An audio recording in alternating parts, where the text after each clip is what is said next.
Welcome to RLB agriculture classes. मैं आपकी Priyanshi ma'am. आज हम अपना तीसरा लेक्चर स्टार्ट करने जा रहे हैं, फंडामेंटल ऑफ एग्रोनॉमी, जिसके अंतर्गत मैं आपको पढ़ाने वाली हूँ टिलेज क्या होता है, उसके ऑब्जेक्टिव, उसके characteristics, modern concept of tillage, tillage के टाइप्स एंड लास्ट में उससे कुछ बोनस पॉइंट्स भी हैं आपके लिए। तो कृपया करके ये वीडियो आप एंड तक देखें। ये वीडियो सभी बच्चों के लिए इम्पोर्टेंट होने वाली है। तो हम देखते हैं टिलेज। टिलेज क्या होता है? The manipulation of soil with tools and implements for losing the surface crust and bringing condition favourable for the seed germination and crop growth. अगर हम टिलेज को सिंपल भाषा में समझें तो एक तरह से इसको हिंदी में हम जानते हैं, आप सभी बच्चे जानते होंगे, जुताई। टिलेज को हिंदी में हम जुताई कहते हैं। टिलेज की सबसे सिंपल परिभाषा है जो सबको इजीली समझ में आती है, वो है भूमि के ऊपरी परत को चीर कर, पलट कर या जोत कर उसे बुआई के लिए, पौधरोपण के लिए योग्य बनाना ही जुताई कहलाता है, जिसको हम हिंदी में भू परिष्करण के नाम से भी जानते हैं। तो वही आपकी परिभाषा इंग्लिश में भी दे रखी है, the manipulation of soil with tools and implement for losing the soil by crusting and bringing condition favourable for the seed germination and crop growth. मृदा को हम इतना भुरभुरा बना दें, उसको चीर कर, उसको पलट कर, उसकी जुताई करके, ताकि वो जर्मिनेशन करने के लिए या कह सकते हैं आप पौधरोपण करने के लिए सुटेबल हो सके। अब हम आते हैं ऑब्जेक्टिव ऑफ टिलेज पे। इसके ऑब्जेक्टिव क्या होते हैं, मतलब इसकी वजह से हमें क्या क्या मिल सकता है, फायदे क्या क्या हो सकते हैं। तो इसकी वजह से हमारी जो सॉइल है, मृदा है, वो काफी लूज हो जाती है। मतलब लूज इन सेंस कि वो थोड़ा सा जो सख्त होगी वो ढीली हो जाएगी, और जो आपकी सॉइल है वो फ्रेबल मतलब कि भुरभुरी हो जाती है। इसकी सहायता से हम खरपतवार को कंट्रोल कर सकते हैं, उनको नष्ट कर सकते हैं। इसकी सहायता से हमारे जो मैन्योर्स होते हैं या जो फर्टिलाइजर होते हैं, मतलब खाद और उर्वरक जो होते हैं, उसको हम प्रॉपरली सॉइल में मिक्स कर सकते हैं। इसके साथ साथ हमारे जो इंसेक्ट्स होते हैं, इंसेक्ट्स को भी हम, जो छोटे छोटे कीट होते हैं उनको हम डिस्ट्रॉय कर सकते हैं, और जो उनके एग्स होते हैं उनको भी हम जुताई के माध्यम से नष्ट कर सकते हैं। मृदा में जो एरिएशन होता है, मतलब जो सॉइल में एयर्स का एरिएशन होता है, वो पूरी तरीके से मेंटेन रहता है टिलेज की सहायता से। इसके साथ हम सॉइल के टेम्परेचर को भी इंक्रीज कर सकते हैं जुताई करने से।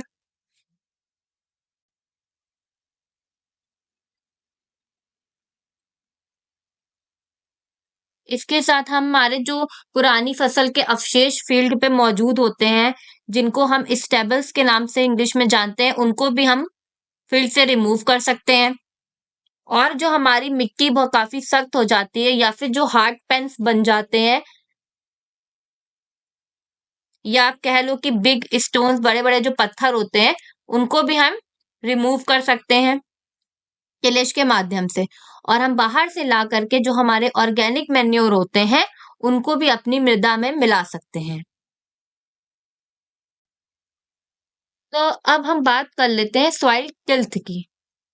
It is a physical condition of the soil resulting from tillage and said to be good when the soil is soft, friable and properly aerated. अगर हम टिल्थ समझें, अगर आप नेट पे देखेंगे या कहीं और देखेंगे, तो टिल्थ भी आपको एक तरह की जुताई की एक प्रक्रिया ही दिखाई देगी। मतलब ये जुताई से पहले की वो अवस्था होती है जिसके अंतर्गत हम ये कह सकते हैं कि ये मृदा की एक भौतिक प्रक्रिया होती है, जिसका परिणाम हमको टिलेज के रूप में प्राप्त होता है। इसकी सहायता से जितना अच्छा हमारा फिजिकल कंडीशन होती है, मिट्टी की भौतिक स्थिति होती है, उससे हम अनुमान लगा सकते हैं कि हमारी मिट्टी कितनी ज्यादा भुरभुरी होगी, कितनी मुलायम होगी, प्रॉपर उसमें हवा का आगम गमन होता रहेगा और उतना ही बेटर उसमें हम पौधरोपण कर सकते हैं और हमारा जर्मिनेशन बहुत अच्छा होगा। हमारे एग्जाम के पॉइंट ऑफ व्यू से अगर देखा जाए तो टिल्थ कई बार पूछा जाता है। ये पूछ सकते हैं इसमें कि ये सॉइल की किस तरह की कंडीशंस को कहते हैं, या आपसे इस तरह से पूछा, बहुत सारे बच्चे कंफ्यूज हो जाते हैं टिलेज और टिल्थ को लेके, क्योंकि दोनों ही प्रोसेस लगभग लगभग सेम होती है। टिलेज होता है जिसमें हम सिर्फ और सिर्फ सॉइल को मैनिपुलेट करते हैं, मिट्टी को उथल पुथल करते हैं, और टिल्थ एक तरह से भौतिक प्रक्रिया होती है मिट्टी को सुधार करने के लिए, जो कि टिलेज के पहले की प्रोसेस है। अब हम देख लेते हैं characteristics of good soil tilth.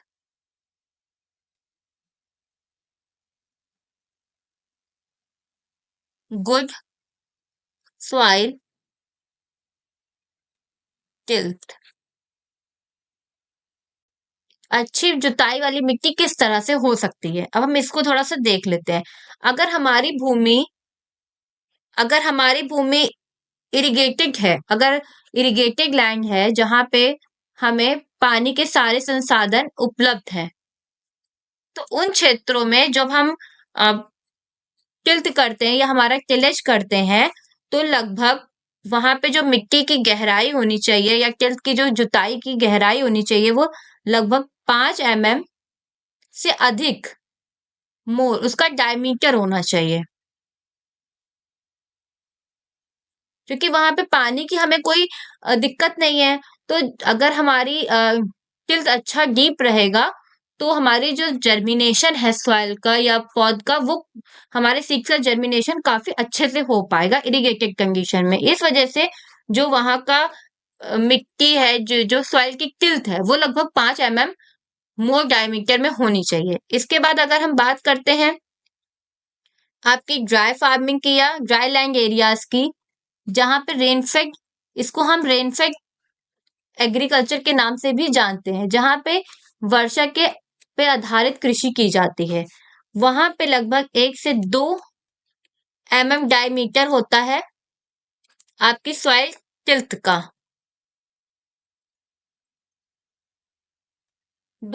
1 से 2 mm या फिर से 2 से 3 भी हो सकता है। इसके साथ साथ अगर हम देखते हैं, तो अगर हमारी टिल्थ काफी अच्छी हुई है, तो वहां की जो अच्छी मिट्टी की जो गहराई होगी, वो काफी गहरी पाई जाएगी। गहरी होने की वजह से जो जल स्तर है, मतलब जो ड्रेनेज की प्रॉब्लम होती है, वो नहीं होगी, और प्रॉपर जो जल स्तर मतलब वाटर टेबल है, वो पूरी तरीके से, मतलब जो ड्रेनेज की प्रॉब्लम है वो वहां पे फ्री रहेगा, ड्रेनेज प्रॉब्लम से फ्री रहेंगी वो एरियाज। इसके बाद अगर हम बात कर लेते हैं, तो इसके बाद जो हमारे, आपने सुना होगा माइक्रो और मैक्रोपोर्स के बारे में, जिनको हम कैपिलरी या नॉन कैपिलरी वाटर के नाम से भी जानते हैं, और अगर हिंदी में बात करी जाए तो उनको हम बोलते हैं सूक्ष्म छिद्र और समतल छिद्र। कैपिलरी, माइक्रोपोर, नॉन कैपिलरी,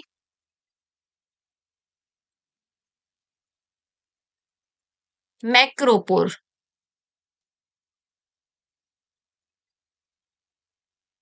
इनका रेशियो इक्वल होना चाहिए।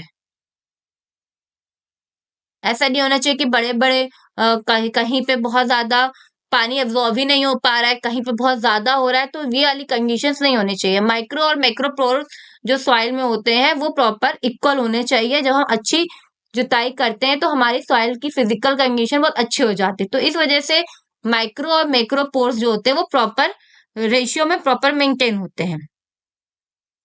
और जो सॉइल के पार्टिकल्स की अगर हम बात करें, तो जो हमारी मिट्टी काफी भुरभुरी हो जाएगी, अच्छी हो जाएगी, तो वो आसानी से सॉइल और हमारे एयर और वाटर पोल्यूशन के माध्यम से, इरोजन के माध्यम से वॉश आउट नहीं होगी, जल्दी नष्ट नहीं होंगे, सॉइल पार्टिकल जल्दी रिमूव नहीं होंगे, खत्म नहीं हो जाएंगे। इसके बाद अगर हम देखते हैं तो जहाँ पे आपकी जो मिट्टी हो है, मिट्टी ज्यादा चिपचिपी नहीं होनी चाहिए, स्टिकी नहीं होनी चाहिए। अगर वेल सॉइल जल्द अच्छी होगी तो मिट्टी चिपचिपी होगी ही नहीं। पानी को अच्छे से अपने आप में पानी को प्रॉपर एब्जॉर्व करेगी। फालतू में पानी भरा नहीं रहेगा, जिससे पानी का वेस्टेज नहीं होगा और वाटर है वो अच्छे से एब्जॉर्व हो पाएगा मिट्टी में। अब हम देख लेते हैं मेजरमेंट ऑफ सॉइल टिल्स, कि हम किस किस पैमाने से उसको मेजर कर सकते हैं। मेजरमेंट, मेजरमेंट करने की आपके 3 प्रोसेस होते हैं। पहले प्रोसेस की बात करते हैं तो उसको हम बोलते हैं feel and appearance method. Feel and appearance method. आपके पेपर में इसके मेजरमेंट्स पूछे जाते हैं कि कौन कौन से सॉइल टिल्ट के मेजरमेंट होते हैं। इसको हम हिंदी में कहते हैं छिद्र और उपस्थित विधि। सेकेंड पॉइंट है पोर स्पेस कंटेंट।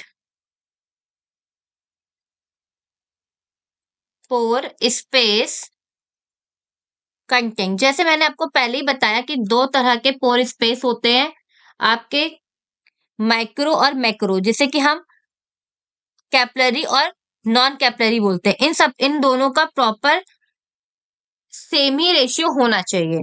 तो इससे हमें सूक्ष्म और स्थूल छिद्रों में समान रूप से विभाजित होना, मतलब माइक्रो माइक्रो और मैक्रोपोर्स के प्रॉपर डिस्ट्रीब्यूशन होना चाहिए। तीसरा है measuring size of measuring size of soil aggregates.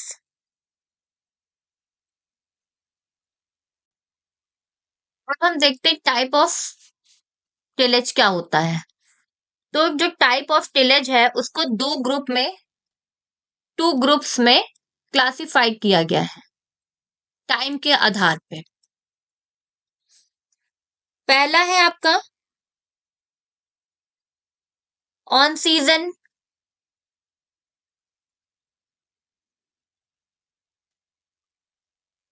Tillage और दूसरा है आपका off season tillage.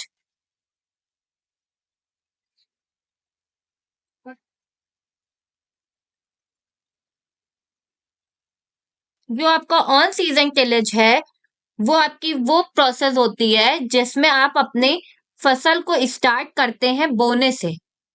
Crop season, आपका क्रॉप सीजन का पीरियड होता है जब से आप अपनी फसल को लगाते हैं टिल द हार्वेस्टिंग तक, उसकी जब तक आप हार्वेस्टिंग करते हैं वो सारी प्रोसेस आपकी ऑन सीजन टिलेज के अंतर्गत, उसके बीच में जो भी प्रक्रिया करते हैं आप, वो आपका ऑन सीजन टिलेज कहलाता है। इसको हमने इसको अभी हमने 2 पार्ट्स में डिवाइड किया हुआ है। पहला आपका पिपेट्री टिलेज, दूसरा है आपका टेरिटरी टिलेज। पेरिपेट्री टिलेज को हम प्राइमरी टिलेज के नाम से भी जानते हैं। प्राइमरी से ही आपको पता चल रहा होगा कि प्रारंभिक अवस्था होती है। तो इसमें क्या होता है, ये एक ऐसा ऑपरेशन होता है जिसमें आप फसल को लगाते हो, उसकी बुआई से लेकर के, या बुआई कह लो या फिर उसको आप प्लांटिंग कह लो, उसको लगाने की प्रोसेस से लेकर के और उसकी पूरी हार्वेस्टिंग तक की प्रोसेस होती है, वो आपकी पिपेट्री टिलेज के अंतर्गत आती है। इसमें हम इसको हम अगर पढ़ते हैं तो इसको हम दो पार्ट्स में पढ़ते हैं। पहले आपका प्राइमरी हो गया और दूसरा आपका हो गया सेकेंडरी। मतलब हम ये आपको कहना चाहेंगे कि जो टिलेज है हमारा, उसको पहले हमने दो पार्ट, दो ग्रुप में बांटा है। उन्हीं ग्रुप के अंतर्गत हमारा आया प्री प्रिपरेटरी, जिसके अंतर्गत हमारे दो तरह से हमने इसको एक्सप्लेन करने के लिए रखा, प्राइमरी और सेकेंडरी। प्राइमरी में वो स्टार्ट होता है ऑनसेट ऑफ द सीजन, जब से आपकी फसल का सीजन शुरू होता है। मैं बात कर लेती हूँ ऑन सेट ऑफ सीजन। जब हमारा सीजन स्टार्ट होता है किसी भी फसल का, वो आपका आता है प्राइमरी के अंतर्गत। उसमें हम क्या करते हैं, अपनी मिट्टी की जुताई करते हैं और उसका पूरा आसपास के एरिया का निरीक्षण करते हैं। ये सारी प्रोसेस करते हैं। उसमें मिट्टी को भुरभुरा बनाना, उसमें हमें जो भी खत वीक्स निकालने हो वो वीक्स निकालते हैं। जो भी फर्टिलाइजर अप्लाई करना है वो सब फर्टिलाइजर को हम अप्लाई करके अपनी मिट्टी को पूरी तरीके से हम रेडी करते हैं, ताकि अब हम सोइंग के लिए उसको तैयार कर सकें। अगर हम सिंपल भाषा में समझें तो इम्प्रूविंग द सॉइल मॉइस्चर, हमें मृदा की गुणवत्ता को सुधारना है। ये प्रोसेस हम अपने प्राइमरी टिलेज में करते हैं। और हम ये भी ध्यान रखते हैं कि अगर हमारी बरसात से पहले ये सारे प्रोसेस हो जाने चाहिए, ताकि हमारे जब हम फसल लगाएं उस दौरान हमें प्रॉपर रेनफॉल मिल सके। साथ ही साथ अगर हम सेकेंडरी की बात करते हैं तो सेकेंडरी टिलेज इंक्लूड करता है वो ऑपरेशन को जो सीडबेड्स के लिए तैयार की जाती है, बुआई के लिए प्रिपेयर की जाती है, जिसमें हमारा आ जाता है कि हम कैसे नालियां बना रहे हैं, हमें रो टू रो मेथड का अपनाना है, हम किस विधि से अपने बीज को फील्ड पे लगा रहे हैं। इसके अंतर्गत हम कुछ टूल्स का भी यूज करते हैं जो हमारी हेल्प करते हैं हमारे सीडबेड्स को बनाने में, हमारे क्या बोलते हैं बुआई करने के लिए। तो काफी सारी चीजों को हम सेकेंडरी टिलेज में इस्तेमाल कर लेते हैं। अगर हम सिंपल भाषा में समझें तो जो आपका प्री पेट्री टिलेज होता है वो आपकी एक ऐसी प्रोसेस होती है जिसके माध्यम से हम अपना जो हम अपना समय हार्वेस्टिंग से देते हैं, हार्वेस्टिंग से शुरू करते हैं दूसरी फसल को लगाने में, और जब तक दूसरी फसल हमारी रेडी नहीं हो जाती है बिल्कुल पूरी तरीके से बुआई के लिए, वो सारी प्रोसेस हम अपने प्रिपरेटरी में करते हैं। इसी वजह से हमने इसको दो पार्ट्स में बताया कि आपका प्राइमरी फिर आपका था सेकेंडरी। तो प्राइमरी मैंने बताया कि हम एरिया का निरीक्षण करते हैं, पहली फसल जो होती है उसकी हार्वेस्टिंग के बाद हम प्रॉपर जुताई कर लेते हैं, मतलब प्लॉगिंग कर लेते हैं। निराई गुड़ाई जुताई वाली प्रोसेस हम इसमें करते हैं। जैसे हमने कटिंग करी और अपनी सॉइल में जो भी अवशेष पड़े थे पार्टिकल्स उनको हटाया, ये सारी प्रोसेस हम प्राइमरी में करते हैं। फिर हम अगर सेकेंडरी की बात करते हैं तो सेकेंडरी में हम जो हमारे मोटे मोटे क्लाउड होते हैं, मतलब मिट्टी के जो ढेर हो जाता है, उसकी हम क्रशिंग कर लेते हैं। लैंड को हम बराबर करते हैं, लैंड लेबलर का इस्तेमाल करते हैं, लैंड की लेबलिंग करते हैं प्रॉपर। हम डिस्किंग करते हैं, अगर जरूरत लगती तो हम उसमें पाटा लगाते हैं, डिस्किंग कर लेते हैं। इसके साथ हम यहाँ पे ही मैन्योर की मिक्सिंग करते हैं।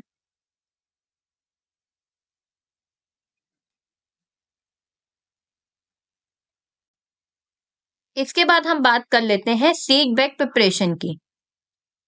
प्रिपरेटरी हमारा टिलेज का पोर्शन ए हो गया और ये हमारा हो गया बी, सीड बेड प्रिपरेशन।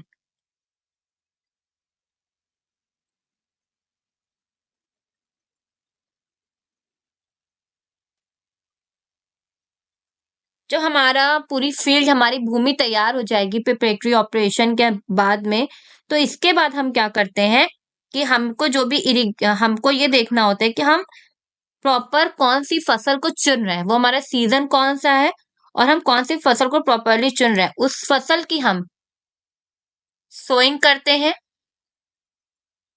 या फिर हम उसकी प्लांटिंग भी करते हैं। अगर पौधा लगाते हो तो प्लांटिंग लिखते हैं और सीड लगाते हो तो सोइंग करते हैं। इन दोनों प्रोसेस को हम करते हैं और हम वहां पे अगर हमें नर्सरी तैयार करनी हो तो हम नर्सरी तैयार करते हैं या फिर हम सीड बेड प्रिपरेशन करते हैं। इसके साथ साथ हम वहीं पे हैरोइंग करते हैं, हैरो चलाते हैं।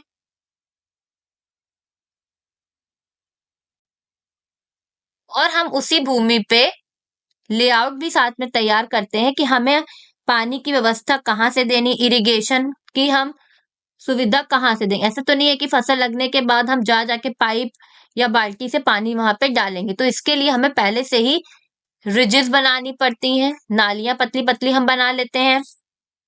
रिजेस एंड फरो का इस्तेमाल करते हैं, पतली पतली चौड़ी चौड़ी फरो बनाते हैं, नालियां बनाते हैं, या फिर हम फ्लैग बैग मेथड का भी इस्तेमाल करते हैं। तो इसके लिए हमें पूरा इरिगेशन का एक लेआउट तैयार पहले से करके रखना पड़ता है।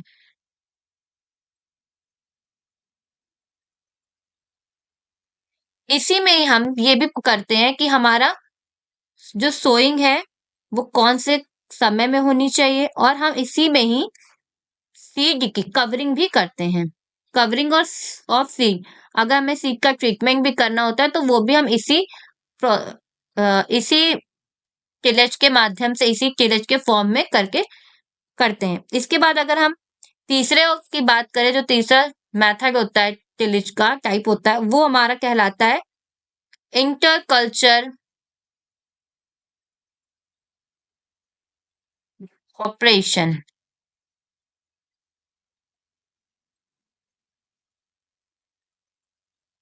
या हम इसको इंटर टिलेज के नाम से भी जानते हैं,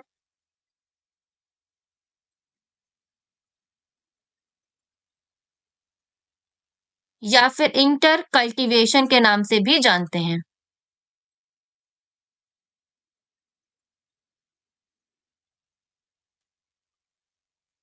ये हमारी प्रक्रिया उस दौरान शुरू होती है जब हमारी फसल स्टैंडिंग पोजीशन में होती है, मतलब हमारी फसल लगी हुई होती है फील्ड में। तब उस दौरान हम जब थिनिंग करते हैं, थिनिंग एक ऐसी प्रोसेस होती है जहां पे हमारी फील्ड पे जब किसी फसल की डेंसिटी ज्यादा हो जाती है, सघनता ज्यादा होती है, उस दौरान हम जब फसल को अपने हाथों से प्रॉपर डिस्टेंस मेंटेन करने के लिए हम थिनिंग करते हैं, ताकि प्रॉपर फील्ड पे गैप मेंटेन रहे। उसके बाद दूसरी प्रोसेस होती है गैप फिलिंग, जहां पे उस ऐसा एरिया जहां पे आपका क्रॉप नहीं, ये हम अप्लाई तब करते हैं जब हम अपना ब्रॉडकास्टिंग मेथड करते हैं सीड की सोइंग के लिए, तो हम थिनिंग और गैपिंग करते हैं। थिनिंग में हम पहले से ही जहां पे ज्यादा लगा होता है वहां से उखाड़ के फेंक देते हैं। गैप फिलिंग में जहां पे हमको कम दिखाई देता है फसल लगी हुई, वहां पे उखाड़ के उसको लगा देते हैं। तीसरा होता है विगिंग। विगिंग में मतलब जहां हमारा खरपतवार होता है जो कि हमें नहीं चाहिए, वो भी निकल आता है, तो उसको भी हम वहां से उखाड़ के अलग कर देते हैं। फिर इसके बाद हमारा आता है होइंग। होइंग से हम मतलब खुरपी के माध्यम से जो भी हमारे अनवांटेड वीड्स होते हैं, या हमें कुछ भी ऐसा डिजीजेस इन्फेक्टेड प्लांट दिखाई दे रहा है, तो उसको हम खुरपी के माध्यम से निकाल के अलग कर देते। इसी में हमारा आता है टॉप ड्रेसिंग। हम अपने जो भी खरपतवार, जो भी हमारे फर्टिलाइजर की डोज होती हैं, वो हम पूरी फील्ड पे अप्लाई नहीं करते। हर फसल में अलग अलग क्वांटिटी के हिसाब से फर्टिलाइजर दिया जाता है, तो उसको आधे आधे अमाउंट में हम अपने फर्टिलाइजर को अप्लाई करते हैं। तो जब हमारी फसल स्टैंडिंग अवस्था में पहुंचती है, कुछ दिन की हो जाती है, तो हम जब फर्टिलाइजर कुछ दिन के अंतराल पर देते हैं, तो उसको हम टॉप ड्रेसिंग के नाम से जानते हैं। और जब हम शुरुआत में देते हैं तो उसको हम बेसल डोज कहते हैं। इसके बाद हमारी प्रोसेस आती है अर्थिंग अप, जिसको हिंदी में आप सभी जानते हैं मिट्टी चढ़ाना। ये प्रक्रिया आपकी सारी फसल में नहीं होती, ज्यादातर ये गन्ना और आपके आलू में की जाती है। इसके अलावा बहुत सारे होते हैं, पर हमारे एग्जाम्स के पॉइंट ऑफ व्यू से यह जानने के लिए इतना ही काफी है। अब हम देख लेते हैं modern concept of tillage. Modern concept of tillage शुरू करने से पहले हम ये जान लेते हैं कि आखिर मॉडर्न कॉन्सेप्ट की जरूरत पड़ी तो पड़ी क्यों। टिलेज तो हमारे एंशिएंट टाइम से ही होने वाली प्रक्रिया थी, हमारे किसान पहले से ही ये चीज करते, लेकिन हमें मॉडर्न कॉन्सेप्ट की जरूरत क्यों पड़ी। तो अगर हम मॉडर्न कॉन्सेप्ट का मेन उद्देश्य देखें, तो इसका मेन उद्देश्य है कि हमें अपना जो कॉस्ट ऑफ कल्टीवेशन है उसको मिनिमाइज करना है, minimise the cost of cultivation by reducing some tillage operation. कुछ ऐसे टिलेज के ऑपरेशंस हैं, कुछ ऐसे गतिविधियां हैं जिनको हम कम करके अपने जो लागत है उसको हम कम कर सकते हैं। Minimise the cost of cultivation, जो हमारी फसल को लगाने से लेके हार्वेस्टिंग तक की जो भी प्रोसेस होती है उसको करने के लिए जो भी लागत लगती है वो काफी ज्यादा हो रही थी, दिन प्रतिदिन बढ़ती जा रही थी। तो हम ऐसे कौन से मेथड्स को अप्लाई कर सकते हैं या हम ऐसी कौन सी नई चीजें अप्लाई करें जिससे कि हमारी जो लागत है, इन्वेस्टमेंट कम हो और हमें आउटपुट ज्यादा से ज्यादा मिल सके।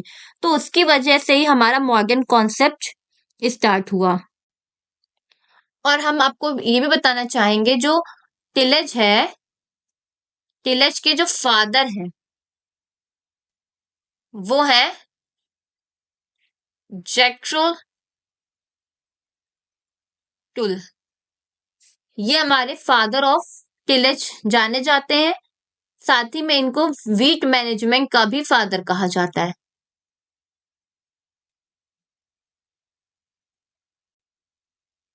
तो हम ये देखते हैं कि आखिरकार इसकी जरूरत पड़ी ही तो पड़ी क्यों, क्योंकि जिस तरह से हमारी आबादी बढ़ती जा रही है और भूमि कम होती जा रही है, उस वजह से हमारे जो आगे आने वाली जनरेशन है या प्रेजेंट टाइम की बात की जाए तो हमें मॉडर्न कॉन्सेप्ट की बहुत ज्यादा जरूरत है। क्योंकि जिस तरह से हमारे देश में, इंडिया में मैक्सिमम फार्मर जो है वो मार्जिनल बैकग्राउंड से बिलोंग करते हैं। उनके पास भूमि का जो हिस्सा है वो काफी मार्जिन है और कॉस्ट ऑफ कल्टीवेशन इंक्रीज होने की वजह से उनको बहुत ज्यादा इन्वेस्टमेंट करनी पड़ रही है और उनको आउटपुट उससे कम मिल रहा है। तो इस वजह से हमारे दो मॉडर्न कॉन्सेप्ट ऐसे हैं जिनका बहुत ज्यादा हमारे फार्मर्स को बेनिफिट हुआ। पहला है हमारा मिनिमम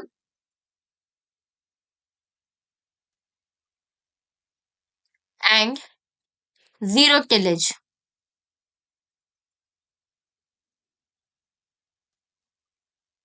मॉडर्न कॉन्सेप्ट ऑफ आपके टिलेज में पहला आता है आपका मिनिमम टिलेज, दूसरा आता है जीरो टिलेज और तीसरा है हमारा स्टेबल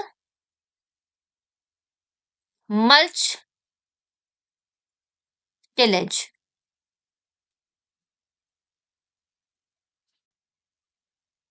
तो आइए अब हम इसको एक टेबल फॉर्म में समझ लेते हैं। तो मॉडर्न कॉन्सेप्ट की बात की जाए, जैसे मैंने आपको पहले ही बताया कि मिनिमम टिलेज और जीरो टिलेज, उसके बाद हमारा आता है स्टेबल मल्च टिलेज। तो जैसे कि हमने पहले पढ़ा था प्रिपरेटरी टिलेज में, उसको हमने दो पार्ट्स में बांटा था, प्राइमरी और सेकेंडरी, जिसमें हमने आपको पहले ही से बताया था कि प्राइमरी में भी वही दो ही तरह से वो मेथड्स को हम अप्लाई करते हैं। मिनिमम जो प्राइमरी मेथड होता है मिनिमम टिलेज, उसमें हम करते हैं मिनिमम, हमने आपको जैसे बताया ना कि भूमि को पहले से निरीक्षण कर लेते हैं, हम उसमें प्लगिंग कर लेते हैं, निराई गुड़ाई जुताई कर लेते हैं। तो सेम मिनिमम टिलेज में भी वो कॉन्सेप्ट हम करते हैं, पर जीरो टिलेज में हम वो कॉन्सेप्ट को अप्लाई नहीं करते, उसको हम छोड़ देते हैं। फिर हम प्राइमरी की बात कर लेते हैं, तो सेकेंडरी की बात कर लेते हैं। तो उसमें हम क्या करते हैं, एक से दो बारी हम जुताई करते हैं, एक से दो बारी हम हैरोइंग करते हैं। तो जैसे हमारी पहले कई बार होती थी, 4 से 5 बार होती थी, तो मिनिमम टिलेज में वो चीज हमारी रिड्यूस हो गई। लेकिन जीरो टिलेज में हमने उसको भी अवॉइड कर दिया, वो हमने यहाँ पे भी नहीं किया है। फिर हमारी बात आती है सीड बेड प्रिपरेशन की, तो उसको हमने reduce by combining agriculture operation. जैसे कि हमने अप्लाई कर दिया कि पहले क्या था कि हम सीड अलग से देते थे, फिर फर्टिलाइजर हम अलग से दे रहे हैं। तो अब हमने इसमें क्या करा है कि हमारे पास ऐसी मशीनरी आ गई है जिसमें हमने सीड प्लस फर्टिलाइजर एक ही समय पे अप्लाई करना, एक ही साथ अप्लाई करना शुरू कर दिया है। तो जिससे कि हमारा वो जो समय था वो बच गया। और इसमें हमने क्या किया, इसमें हम पूरी भूमि पे इसको हम अप्लाई कर रहे हैं किसी मशीन के द्वारा, और इसमें हम खाली रोज में ही इसको हम अप्लाई कर रहे हैं। तो जीरो टिलेज देखा जाए तो हमारे लिए ज्यादा फायदेमंद जीरो टिलेज साबित हो रहा है, क्योंकि इसमें हम बहुत सारी चीजों को हम अप्लाई ही नहीं कर रहे हैं अपनी फील्ड पे, जो मेथड हमने पहले से अप्लाई किए होते हैं। तो अगर हम देख लेते हैं कि जीरो टिलेज होता क्या है, तो जीरो टिलेज को ही हम नो टिलेज के नाम से भी जानते हैं। नो टिल, कभी कभी पेपर में पूछ लेते हैं कि नो टिल किसे कहते हैं, तो जीरो टिलेज को ही हम नो टिल के भी कहते हैं। जीरो टिलेज एक एक्सट्रीम फॉर्म होता है मिनिमम टिलेज का। मिनिमम टिलेज का ही एक एक्सट्रीम फॉर्म है। एक्सट्रीम फॉर्म होता है मिनिमम टिलेज का, जिसमें कि हम प्राइमरी जो टिलेज के मेथड्स होते हैं उसको पूरी तरीके से हम खत्म कर देते हैं, अवॉइड कर देते हैं। जबकि हम अगर सेकेंडरी की बात करें, या तो सेकेंडरी में हम कुछ चीजों को अगर हमें जरूरत लगती है तो हम अप्लाई कर लेते हैं, अदरवाइज उसको भी हम छोड़ देते हैं। जैसे कि अगर हम चाहें तो उसमें हैरो, वो खुरपी वगैरह से, या छोटे छोटे जो हमारी मशीनरीज होती है उनको हम इस्तेमाल करते हैं, वो भी जरूरी नहीं है कि हम उनको करें ही करें, कोई रिस्ट्रिक्शंस नहीं है। फिर अगर हम सीक बैग की बात करें तो सीक बैग्स भी हम रोज रोल में अप्लाई करते हैं। ये एक ऐसी विधि होती है जिसमें हमारी पहले सीजन की फसल ऑलरेडी लगी होती है, उसकी हार्वेस्टिंग होने से पहले ही उसकी हार्वेस्टिंग करते हैं हम, उसकी हार्वेस्टिंग करी हमने, और हार्वेस्टिंग करने के बाद उसके जो अवशेष होते थे वो हम फील्ड पे ही पड़े रहने देते हैं, और फील्ड पे पड़े रहने के रहते ताकि वो हमारे अपने आप ही डिकम्पोज होके फर्टिलाइजर का काम करते हैं। और जहां जहां हमको कुछ एरिया, जहां जहां हमको सीड लगाना होता है उसको हम क्लीन करके वहीं वहीं हम रो बना के उसमें हम सीड को डालते जाते हैं। तो ये हमारा कहलाता है जीरो टिलेज मेथड। अब हम बात करते हैं स्टेबल मल्चिंग की। तो ये एक क्लीन कल्टीवेशन होता है। स्टेबल मल्च शुरू करने से पहले मैं आपको ये बता दूं कि एक और टिलेज का मेथड होता है जिसको हम बोलते हैं कंजर्वेशन टिलेज। कंजर्वेशन टिलेज हमारा जो था उसका मेन कॉन्सेप्ट था क्लीन टिलेज और मल्च टिलेज। इसमें क्या करते थे कि ये इसके मतलब बेसिक इसको कंजर्वेशन टिलेज को करने के हमारे दो बेसिक मेथड थे, क्लीन कल्टीवेशन और दूसरा हमारा मल्च टिलेज। इसके लेकिन इसके काफी ड्रॉबैक्स और कुछ एडवांटेज, कुछ डिसएडवांटेज भी थे। जैसे कि हम क्लीन कल्टीवेशन की बात करें तो हमारा सॉइल का लॉस इससे बहुत ज्यादा हो रहा था, और इसमें हम जब कंजर्वेशन ऑफ टिलेज करते थे तो हैवी इम्प्लीमेंट्स का यूज करते थे, जिससे कि हमारे जो माइक्रो ऑर्गेनिज्म जो अच्छे होते थे उनका भी ज्यादा ज्यादा डिस्ट्रॉय वो हो जाते थे, और हैवी मशीनरी की वजह से हमारे फार्मर्स को ज्यादा लॉस होता था, क्योंकि इतना ज्यादा एक छोटा मार्जिनल फार्मर एफर्ट नहीं कर पा रहा था, और रैपिड डिकम्पोजिशन हो रहा था सॉइल ऑर्गेनिक मैटर का। लेकिन इसके मतलब इसका प्लस पॉइंट ये था कि हमारा क्रॉप मैनेजमेंट प्रैक्टिसेस काफी इजीली हो जा रही थी, और हमको ज्यादा इसमें टाइम नहीं, मतलब ज्यादा खर्च नहीं टाइम करना पड़ रहा था, और प्रॉपर हमारा जो विंटर और समर के पेस्ट थे उनका कंट्रोल हो रहा था। लेकिन ये काफी ज्यादा बजटेबल नहीं था, इस वजह से इसी का ही एक कन्वेंशनल मेथड का रिजल्ट ये हुआ कि काफी ज्यादा सॉइल इरोजन होने की वजह से हमने वो अप्रोच को बंद किया, और उसी से हमने एक नया अप्रोच शुरू किया, एक नया कॉन्सेप्ट शुरू किया जिसका नाम था stable mulch tillage. Stable mulch tillage में हम लोग क्या करते थे कि यहाँ पे जो भी हमारा फार्मर होता था वो अपने पुराने फसल के जो अवशेष बचते थे उसको पूरी तरह भूमि में फैला देता था, पूरी भूमि पे स्प्रेड कर देता था, जिससे कि हमारी जो सॉइल की सरफेस थी वो पूरी तरीके से कवर हो जाती थी स्टेबल जो पुराने अवशेष थे। और जो हमारी भूमि जो समर और विंटर के सीजन का गैप होता था हार्वेस्टिंग के बाद, तो उसकी वजह से जो सॉइल का इरोजन होता था, मतलब जैसे हमारी एक फसल लगती है खरीफ में और दूसरी फसल लगती है रबी में, तो उसके बीच में जो गैप होता था उसकी वजह से सॉइल का लॉस ज्यादा हो रहा था, इरोजन का लॉस ज्यादा हो रहा था। लेकिन हमारे फार्मर्स को कन्वेंशनल टिलेज तो करना ही था क्योंकि इसमें काफी फायदे थे, लेकिन लॉस को रिड्यूस भी करना था। तो उन्होंने इस डबल मल्च टिलेज की एक हमारे साइंटिस्टिक अप्रोच निकाली, जिसके माध्यम से उन्होंने फार्मर्स ने अपनी पूरी फील्ड पर मल्च को स्प्रेड करना शुरू किया। जब मल्च फैलो पीरियड में स्प्रेड होने लगा तो फिर क्या होता था कि वहां से जो सॉइल था, जो इरोजन हो रहा था, वो कंट्रोल होने लगा। जो और खरपतवार थे उससे वो भी नियंत्रित होने लगे। साथ ही साथ वो फैलो पीरियड में अ, हमारा जो रूट सिस्टम था वो काफी स्ट्रांग हो गया। उसके बाद वो उसी पे ही एग्रीकल्चर करने लगे। तो ये कॉन्सेप्ट था स्टेबल मश टिलेज का। बोनस में आपके लिए हम टूल्स और इम्प्लीमेंट्स लेके आए हैं जो कि आपके एग्जाम पॉइंट ऑफ व्यू से इम्पोर्टेंट है। सबसे पहले हम जान लेते हैं कि आपके प्लगिंग में कौन कौन से इंस्ट्रूमेंट यूज होते हैं। तो आपका पहला है एमपी प्लाव, दूसरा है चिजल प्लाव,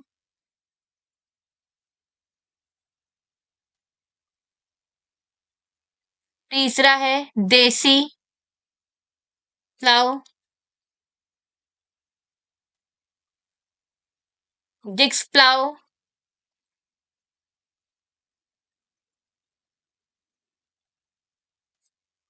इसी में आपके बहुत सारे और भी आते हैं बट ये आपके इंपॉर्टेंट हैं। फिर आपका आता है क्लाउड क्रशिंग, जो कि आपकी हार्ड पेंस होती है सॉइल में, सख्त मिट्टी उसको काट तोड़ने का, ब्रेक करने का काम करता है। कट क्लाउड क्रशिंग, इसके अंतर्गत आपका आता है प्लंक,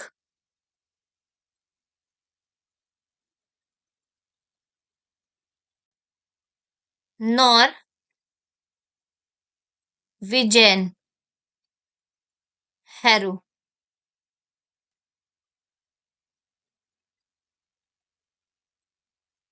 ये दो आपके सबसे ज्यादा इंपॉर्टेंट होते हैं। फिर आपका आता है लैंड लेबलिंग के लिए कुछ इंस्ट्रूमेंट यूज होते हैं। लैंड लेबलिंग का मतलब मिट्टी को बराबर करने के लिए। उसमें आपका आता है बुलडोजर,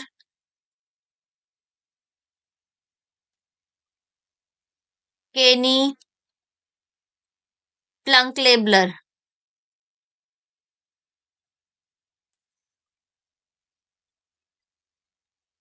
फिर आपका मैन्योर मिक्सिंग में आता है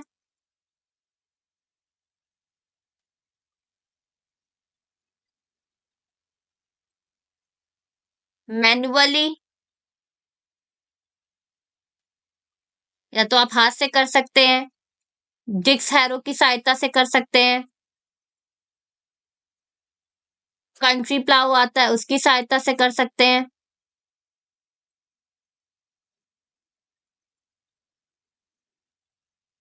हैरोइंग में अब हम देख लेते हैं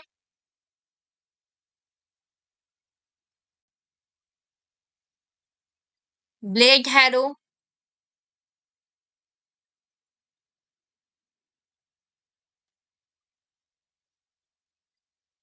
डिक्स हैरो।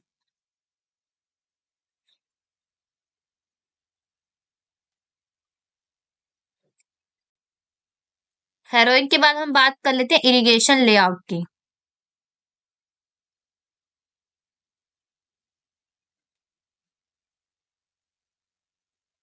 इरिगेशन लेआउट, इसमें हमारा आता है रिग्जर, बंड फोमर, इसके बाद हमारा आता है इंटर टिलेज,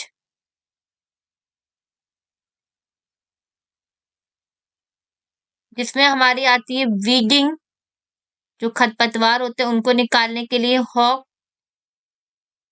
जिसको हम नॉर्मल भाषा में खुरपी बोलते हैं,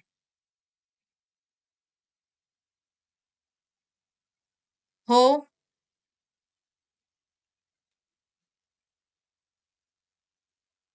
इसके बाद हमारा आता है लास्ट है हार्वेस्टिंग के लिए कुछ इम्प्लीमेंट्स का इस्तेमाल किया जाता है।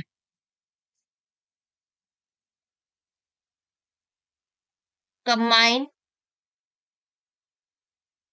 हार्वेस्टर,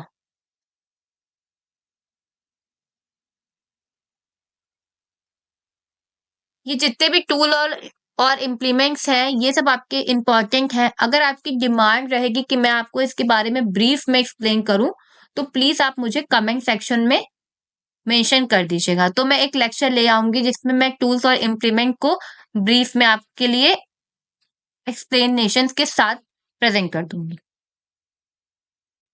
आज के लिए इतना ही। थैंक यू मेरी वीडियो पूरी देखने के लिए। अगर आप लोगों को मेरा पढ़ाना अच्छा लग रहा है तो मेरी वीडियो को लाइक करें और चैनल को सब्सक्राइब करें। इससे मुझे भी अच्छा लगेगा और मुझे मोटिवेशन भी मिलेगी ताकि मैं अपना ये इनिशिएटिव जारी करती रहूं। तो शेयर करो अपने सारे दोस्तों को और टेलीग्राम ग्रुप ज्वाइन करो। चैनल के अबाउट में लिंक इजीली मिल जाएगा। फिर मिलेंगे अपने नेक्स्ट क्लास में। बाय।